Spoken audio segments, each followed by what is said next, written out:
start, if you wouldn't mind giving your 3-minute intro. All right. First, I want to thank the Hernando Sun and the Elks for the use of the lodge.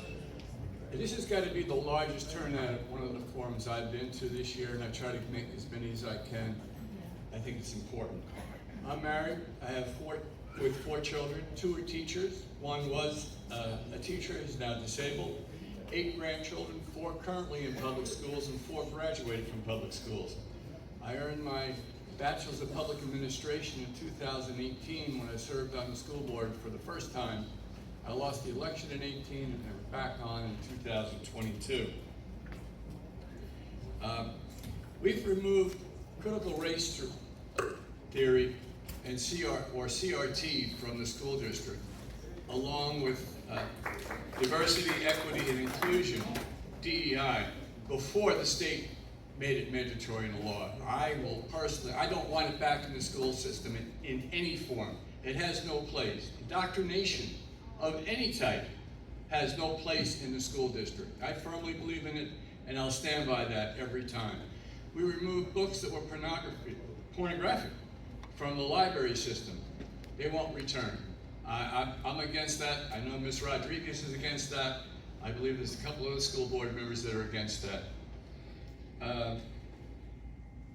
The most important thing on being the school board, it's about the business of running the school district.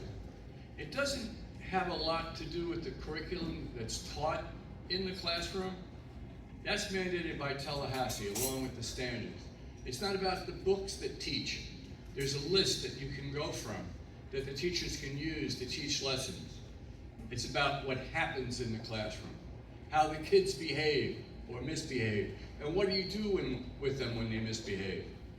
Well, we've tightened up our policies and procedures on behavioral issues with kids, where before they had positive behavior intervention strategies where a child could act out 2, 3, or 4 times before they were punished because it wasn't good for them. No, it's not good for the rest of the students to have disruptions continually in the classrooms.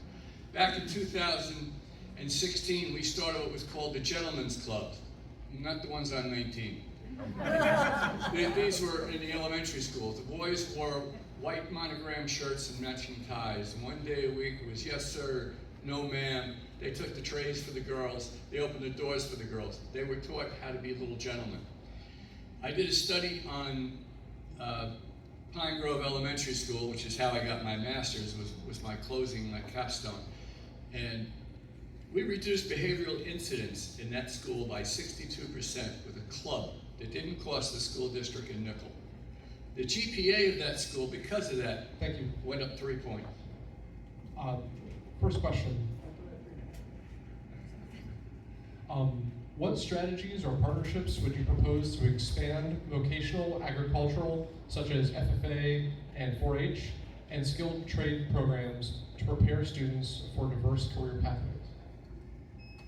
One of the things I did when I lost the election in 2018, we started a nonprofit called TiVo. We offered a 10-week, 2-hour, 1-night-a-week course for $25 for unemployed, underemployed, and high school seniors not going to college to learn building trades. Behind each one of the electrical, plumbing, and AC programs, there's a state-sponsored apprenticeship program that's free. That's what I did to get people into the trades so they could help out. Those are the kind of programs that work. We can do this community-based. Another thing we could do, and we have done, is reached out with on-the-job training programs. Right now, I'm trying to place one child at a body shop where he's working for the summer. As long as he's in a program in the school district, we can pick up the workman's compensation liability insurance for the business, and they can get an employee who can gain skills to help those businesses. Thank you. Second question. What specific academic strategies, accountability measures, or resource allocations would you champion to help Hernando County achieve an A district rating? Well, the best thing we can do is to get more qualified teachers into the classroom. Right now, today, we're short 50 qualified teachers for the start of the upcoming school year. We're also projected to be 500 students under the state's projections. If that comes about, we'll be about 30 teachers short, which means instead of having 100 substitute teachers in a classroom, we'll have about 30. We started our own programs where we have an associate teacher program where we take veterans with associates or paralegals, paraprofessionals working in our school system, and we pay their college so they can get a teaching degree. We put them in front of a classroom with a mentor who watches them, and we're developing, we're growing our own teachers. If we can get enough teachers, we can turn this around. Thank you. And question 3, as population changes and school choice impact local enrollment, what long-term facility and transportation planning measures would you recommend to address classroom overcrowding / sparsity? That requires more than 1 minute.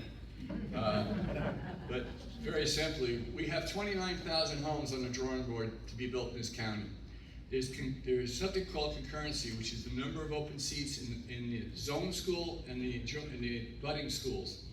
In the high school level, we have no concurrency.